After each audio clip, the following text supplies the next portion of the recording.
Pujari Lal Das is the court-appointed priest at the disputed Ram Janmabhoomi site.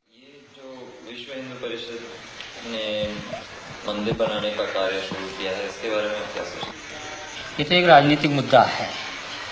विश्व हिंदू परिषद ने जो कार्यक्रम चलाया है, मंदिर तो बनाने के लिए कोई रोक नहीं था। फिर हमारे यहाँ ऐसा कोई विधान नहीं है कि हम भगवान को अलग हटा करके किसी जगह रखे जाएं, क्योंकि भगवान जहाँ विराजमान हमारे होते हैं हम उसको मंदिर ही मानते हैं। हमारे हिंदू परंपरा ही है, चाहे वो किसी भी मकान में रख दिए जाएं तब भी हम उसको मंदिर ही कहते हैं, क्योंकि भगवान जहाँ विराजमान है वो मंदिर ही होता है।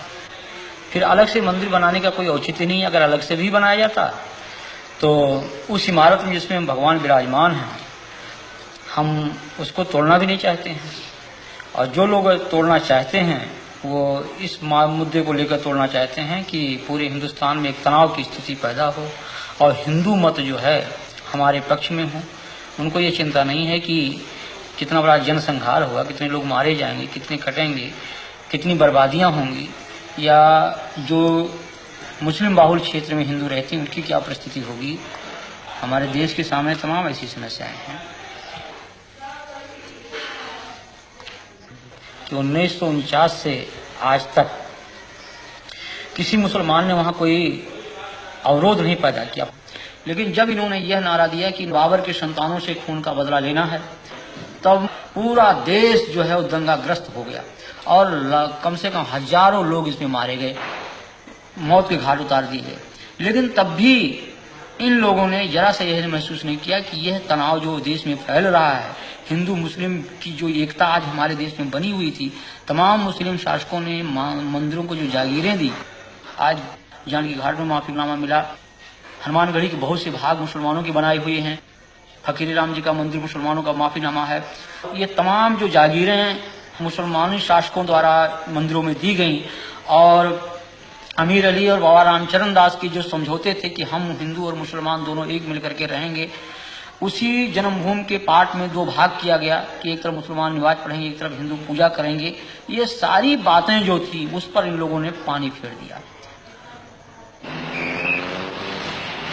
अंदर में इस तरह से दंगे फैलाए गए, ये मात्र एक सांप्रदायिकता का दंगा कुर्सी और पैसे के लिए फैलाए गए, न कि ये राम जन्मभूमि के। मैं तो ये कहना चाहता हूँ, मैं राम जन्मभूमि मंदिर का पुजारी हूँ, मैं बिल्कुल सत्य कह रहा हूँ आपसे कि आज तक विश्व हिंदू परिषद के लोगों ने वहां पर एक माला भी नहीं चढ़ाया, भगवान की पूजा अर्चना तक उन लोगों ने नहीं करवाया वहां पर।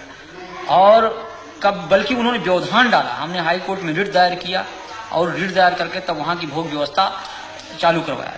तो यहाँ की जनमानस ने कभी इसको स्वीकार नहीं किया, लेकिन इसमें कुछ किराए के साधु जिनको पैसा चाहिए, पैसे पर खरीदे गए, रामशिलाएं घुमाई गई। उसके उन रामशिलाओं को उन लोगों ने अपना कमरा, अपना मकान बनाना शुरू किया और काफी जन भावनाओं को उन्होंने दोहन करके और बड़ी बड़ी बिल्डिंगें तैयार कर ली। करोड़ों अरबों रुपए इन लोगों ने इकट्ठा किया, विभिन्न बैंकों में इन्होंने डाला और लाखों रुपया उन्होंने व्यक्तिगत अपने खाते में इन लोगों ने डाला। तो लोगों की हत्याएं हो जाएं, लोग नष्ट हो जाएं, इससे इनको कोई मतलब नहीं। इनको मतलब पैसा मिले, कुर्सी मिले।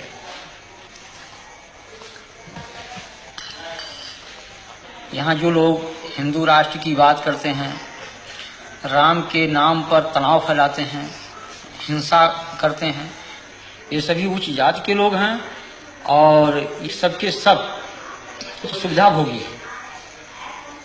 इनमें त्याग और तपस्या और जनमानस का हित लेस मात्र नहीं है। ये केवल धार्मिक भावनाओं को बाहर करके और स्वयं को सुख सुविधा में वो परिणित किए हुए हैं। ये जनहित की बात कर ही नहीं सकते। लेकिन आज बड़े बड़े मठ हैं, करोड़ों अरबों की संपत्ति उसमें है और हम पैदल छोड़ करके एयरमेल से चलते हैं, फर्स्ट क्लास की टिकट पर चलते हैं, एयर कंडीशन के कमरे में रहते हैं। तो जहां पर हम एक तरफ भौतिकवाद, उस भौतिकवादी व्यवस्था से अलग होकर के त्याग और तपस्या और जनहित की बात सोचते थे, उस जगह हम उसको त्याग करके और हम भौतिकवादी व्यवस्था में परिणत हो चुके हैं। जो हम भौतिकवादी व्यवस्था में पूर्ण रूप से लिप्त हो चुके हैं, तो हम भौतिकवाद की ही बात सोचेंगे, हम उससे परे हट नहीं सकते हैं। तो ये आज के धर्माचार्यों को कि आप क्या कहेंगे? हम तो इनको भौतिकवादी व्यवस्था का एक पोषक मानता हूं मैं।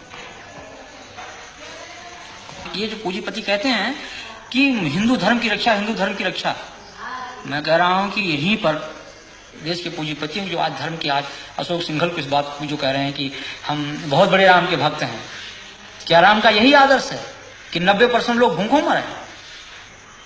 ये हमारे देश की जो विषमता है आज, ये क्या इन धर्माचार्यों की फिर नहीं चाहिए? अगर आप बड़े पूंजीपति हैं, आपके पास पैसा है, आपके कहने में एक पूंजीपति समुदाय देश का है, तो उन पूंजीपतियों से पैसा लेकर के उन गरीबों में लगाइए आप, जैसे मदर टेरेसा कर रही है, या और जिन धर्माचार्यों ने किया है, पूर्व जो धर्माचार्यों हमारे ने किया है, उनका अनुकरण करें आप।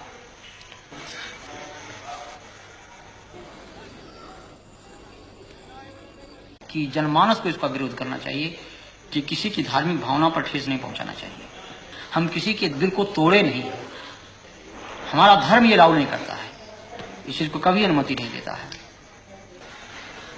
राम का हमारा ये जो आदर्श है राजनीति का, वो यही है कि जनता सुखी रहे, और जिस तरह से मुख में हम भोजन डालते हैं, पेट को मिलता, सभी अंगों को मिलता, उसी तरह से सारी जनता हमारी है, कोई उसमें छोटा बड़ा कोई उसमें ऐसा नहीं है। लेकिन उन आदर्शों की सीधी हत्या की गई।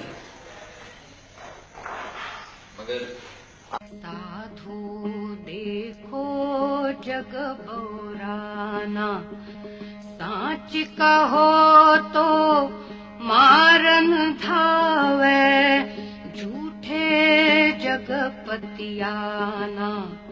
साधु देखो जग बौराना, हिंदू कहत है राम हमारा, मुसलमान रहमाना। आपस में दो लड़े मरत हैं, मर्म कोई नहीं जाना, मर्म कोई नहीं जाना। माला पहिरे टोपी पहिरे, छाप तिलक अनुमाना। बहुतक देखे पीर औलिया, पढ़े किताब कुराना। करे मुरीद कबर बतलावे, उनहु खुदा न जाना, उनहु खुदा न जाना। या विधि हंसत चलत है हमको, आप कहावे जाना। कहे कबीरा सुनो भाई साधो, कहे कबीरा सुनो भाई साधो, इनमें कौन दीवाना, इनमें कौन दीवाना।